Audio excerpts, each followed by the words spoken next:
Good morning, brilliant scholars. Welcome to Corona Day number 75. Seniors, this could be it for you. This could be your last day if you've done everything you're supposed to do.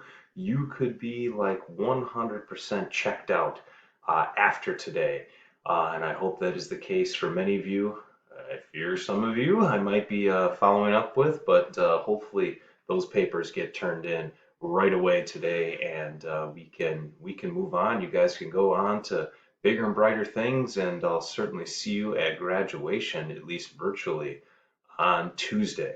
All right, let's take a look at what's going on around the world. So, starting with President Trump is going on the warpath with Twitter. He's not happy that Twitter has fact-checked a couple of his tweets recently and has threatened legislation to do things to change how these social media companies operate. Twitter claims that they're just trying to make sure that they can fact check content. As we well know, Twitter and Facebook all have all sorts of fake things that end up being put on their websites. But this time, going after the president might be a little bit different. All right, 10,000. That is a new record for Wisconsin. 10,000 tests were run yesterday in Wisconsin.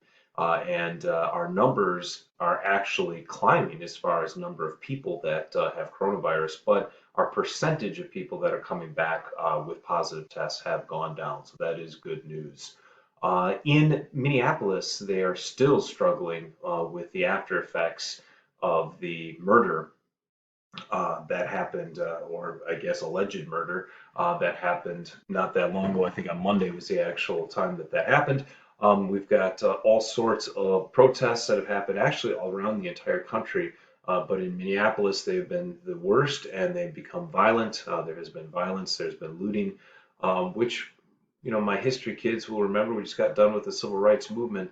Not necessarily very different than in the past. We talk a lot about Dr. King and his movement, which was a nonviolent movement, so you didn't see those things. But as those were going on, there also were riots in every major city in the United States. So there were two different ends of how people showed their outrage over racism in the 60s, and there currently is right now. All right, not local hero, but hero in the United States. This guy is a current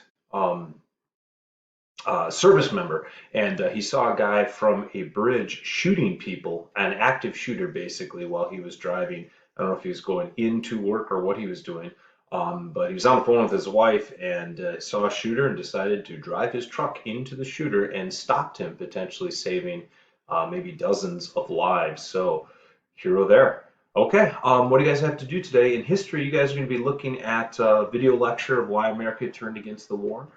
For that, there isn't a notes page. I just want you guys to open up the actual key terms for the unit and look for anything that could be added to that particular document. And then, of course, global, finish up your paper. Remember, seniors, you guys should have your papers in today. And juniors, you could have your papers in today. I mean, you could technically be getting done with stuff earlier. But of course, if you need more time, which some kids have come to me and said that they do need more time, then maybe you are not doing that. But seniors, you guys have to. We got to get you processed. We got to get you out the door and on with hopefully something this next fall. All right, thanks for checking in, guys. Have a great weekend. I will talk with you next week.